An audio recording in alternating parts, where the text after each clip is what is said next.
হজরত ফাতেমা রাদিয়াল্লাহু আনহার মৃত্যুর দিন সকালে কি ঘটেছিল?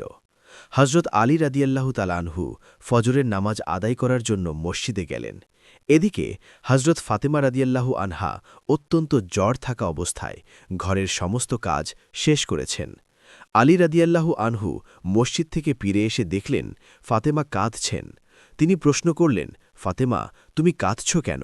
ফাতেমা রাদিয়াল্লাহু আনহা কোনো প্রশ্নের উত্তর না দিয়ে তখনও আরও জোরে জোরে কাঁদলেন। আলী রাদিয়াল্লাহু আনহু কয়েকবার প্রশ্ন করার পর মা ফাতেমা কাঁদতে কাঁদতে বললেন, আমি স্বপ্নের মধ্যে দেখেছি আমার আব্বাজান হজরত মুহাম্মদ সাল্লাল্লাহু আলাইহি ওয়াসাল্লাম আমার ঘরের মধ্যে ঢুকে কি যেন তালাশ করছেন। ঘর থেকে বের হবার সময় আমি পেছন দিক থেকে আমার আব্বাজানকে ডাক দিলাম এবং বললাম, আব্বাজান, আপনি কি তালাশ করছেন? আব্বাজান তখন বললেন, ও আমার ফাতিমা, আমি তো তোমাকে তালাশ করছি, তোমাকে নিয়ে যাবার জন্য। আরও বললেন, আমার ফাতেমা, আজকে তুমি রোজা রাখবে, সেহেরি করবে আলীর দস্তরখানায়, আর ইফতার করবে আমার দস্তরখানায়। তখন হজরত আলী রাদিয়াল্লাহু আনহু এই স্বপ্ন শোনার পর দুজনের বুঝতে আর বাকি থাকল না যে ফাতেমা রাদিয়াল্লাহু আনহা ইন্তেকাল করতে চলেছেন। দুজনে আরও জোরে জোরে কাঁদতে লাগলেন। এই সময়ের মধ্যেই হজরত হাসান এবং হোসাইন রাদিয়াল্লাহু আনহু ঘরে এসে জিজ্ঞাসা করলেন, আব্বাজান, আম্মাজান, আপনারা কান্না করছেন কেন? ফাতেমা রাদিয়াল্লাহু আনহার একটি অভ্যাস ছিল, যখন হাসান হোসাইন তাকে কোনো কাছে বিরক্ত করতেন তখন দুজনকে নানাজানের কবরের কাছে যেতে বলতেন। আজকে ফাতেমা রাদিয়াল্লাহু আনহা বললেন, তোমরা দুই ভাই নানার কবরের কাছে যাও। কবরের নিকট যাবার সাথে সাথে কবর থেকে আওয়াজ আসলো, ও আমার আদরের নাতিরা, এই মুহূর্তে তোমরা আমার কাছে কেন এসেছ? আমার কাছে তো সবসময় আসতে পারবে। এখন যাও, মায়ের চেহারার দিকে তাকিয়ে থাকো। আজকের পর তোমাদের আম্মাজানকে আর চোখে দেখতে পাবে না। এ কথা শোনার পর দুই ভাই কাঁদছেন এবং দৌড়াতে দৌড়াতে আম্মাজানের কাছে চলে গেলেন।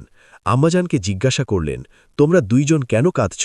বুঝেছি, নানাজান আমাদেরকে সব বলে দিয়েছেন যে আজকের দিনটি তোমার জন্য শেষ দিন। নানাজান তোমার চেহারার দিকে তাকিয়ে থাকার জন্য আমাদের বলেছেন। বিকেলের দিকে হজরত ফাতেমা রাদিয়াল্লাহু আনহার শরীর খারাপ হল, তাকে বিছানায় শোয়ানো হল।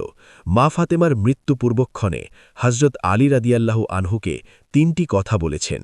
ও আলী, প্রথম কথা হচ্ছে, যেদিন থেকে আমি আপনার ঘরে এসেছি ওই দিন থেকে আজ পর্যন্ত আমি আপনাকে অনেক কষ্ট দিয়েছি। আপনি যদি আমাকে ক্ষমা না করেন তাহলে আমার কারণে আব্বাজান অনেক লজ্জিত হবেন। বলেন, আপনি আমাকে ক্ষমা করলেন কিনা? আলী রাদিয়াল্লাহু তিনি তখন উত্তরে বললেন, ইয়া ফাতেমা, তুমি কি বলছো এগুলো? আমি তোমার যোগ্য ছিলাম না। তোমার আব্বাজান দয়া করে মেহেরবানি করে তোমার হাত আমাকে দিয়েছেন। বিয়ের দিন থেকে আজ পর্যন্ত আমি আলী তোমাকে ঠিকমতো দুবেলা খাবার খাওয়াতে পারিনি। ফাতেমা, তুমি বলো, তুমি আমাকে ক্ষমা করেছ কিনা? তুমি যদি ক্ষমা না করো তাহলে আমাকেও কিয়ামতের দিন কঠিন শাস্তি ভোগ করতে হবে। তারপর ফাতেমা বললেন, ও আলী, আপনার সাথে আমার দ্বিতীয় কথা হলো, আমি মারা যাবার পর আপনি বিয়ে করে নেবেন, দুনিয়ার যে কোনো মহিলা আপনার পছন্দ মতো। আমি আপনাকে অনুমতি দিলাম, আর আমার বাচ্চা দুটিকে সপ্তাহের একদিন আপনার কোলে নিয়ে ঘুরবেন আপনার সাথে। তারপরের কথা হল, হাসান হোসাইন যখন বড় হবে তখন তাদের দুই ভাইকে আল্লাহর রাস্তায় সোপর্দ করে দিবেন এবং আমাকে রাতের বেলা দাফন করবেন। হজরত আলী রাদিয়াল্লাহু আনহু বললেন, তুমি নবীর মেয়ে, আমি সবখানে খবর দিয়ে তোমার দাফন করব, এতে সমস্যা কি? হজরত ফাতেমা রাদিয়াল্লাহু আনহা বললেন, আমার কাফনের ওপর দিয়ে সবাই অনুমান করবে নবীর মেয়ে কতটা লম্বা, কতটুকু স্বাস্থ্যবান ছিল, এতে আমার পর্দা ভঙ্গ হবে। মা ফাতেমার মৃত্যুর পরে তার লাশ খাটে বহন করার মতো মানুষ মাত্র ৩ জন ছিলেন, হজরত আলী রাদিয়াল্লাহু আনহু এবং ছোট হাসান হুসাইন রাদিয়াল্লাহু আনহু। হজরত আলী ভাবছেন, লাশের খাটিয়া বহন করতে আরও একজন প্রয়োজন হবে, তাহলে ৪ কোণে ৪ জন কাঁধে নিতে পারবেন। এমন সময় হজরত আবু যর গিফারি রাদিয়াল্লাহু আনহু সেখানে উপস্থিত হলেন এবং খাটিয়া ধরে বহন করলেন। আলী রাদিয়াল্লাহু আনহু প্রশ্ন করলেন, আবু যর, আমি তো কাউকে বলিনি, আপনি জানলেন কিভাবে? তখন হজরত আবু যর গিফারি রাদিয়াল্লাহু আনহু বললেন, আমি আল্লাহর রাসূল সাল্লাল্লাহু আলাইহি ওয়াসাল্লামকে স্বপ্নে দেখেছি।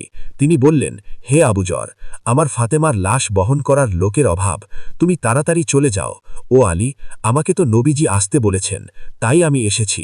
তোমরা আমাকে বলনি রাতে এসে নবীজি স্বপ্নে বলে গিয়েছেন হযরত ফাতেমা রাদিয়াল্লাহু আনহাকে যখন কবরে নামাচ্ছেন তখন হযরত আবু জহর গিফারি রাদিয়াল্লাহু আনহু কবরের কাছে গিয়ে কবরকে উদ্দেশ্য করে বললেন, হে কবর, তুই কি জানিস আজকে তোর মধ্যে কাকে রাখছি?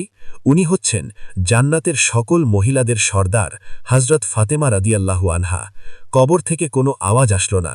তিনি আবারও বললেন, উনি হাসান ও হোসাইনের আম্মা। এবারও আগের মতো কবর থেকে কোনো আওয়াজ আসল না। তিনি আবার পুনরায় বললেন, উনি হচ্ছেন হযরত আলী রাদিয়াল্লাহু আনহু এর স্ত্রী। উনি হচ্ছেন দুজাহানের বাদশার মেয়ে। খবরদার, বেয়াদবি করবি না। এবার মহান আল্লাহ তাআলা কবরের জবান খুলে দিলেন। কবর বলল, আমি অন্ধকার, আমি সাপ বিচ্ছুর ঘর। আমি এমন এক ঘর যেখানে কোনো বংশপরিচয় কাজ হয় না। আমি দুজাহানের বাদশার মেয়েকে চিনি না। আমি হাসান হোসাইনের মাকে চিনি না। আমি আলীর স্ত্রীকেও চিনি না। আমি জান্নাতের মহিলা সর্দারিনীকেও চিনি না। আমি শুধু চিনি ঈমান আর আমল। আমার মধ্যে যদি কেউ ভালো আমল নিয়ে আসে তাকে আমি জান্নাতের বিছানা বিছিয়ে দিব, আর যদি কেউ খারাপ আমল নিয়ে আসে তাকে আমি কবরের দুই দিক থেকে এমন জোরে চাপ দিব যে হাড় মাংসে মিশে যাবে। আল্লাহু আকবার। মানুষ জন্মালে মৃত্যুবরণ করতেই হবে। মৃত্যু কখনো বলে কয়ে আসে না। মৃত্যু কখনো ধনী গরিবও দেখে না। প্রত্যেক মানুষকে মৃত্যুর স্বাদ গ্রহণ করতেই হবে। সুপ্রিয় দর্শক, এই ছিল আমাদের আজকের ভিডিও। ভিডিওটি ভালো লেগে থাকলে অবশ্যই একটা লাইক দিন এবং আমাদের চ্যানেলটি সাবস্ক্রাইব করে না থাকলে সাবস্ক্রাইব করুন। ধন্যবাদ।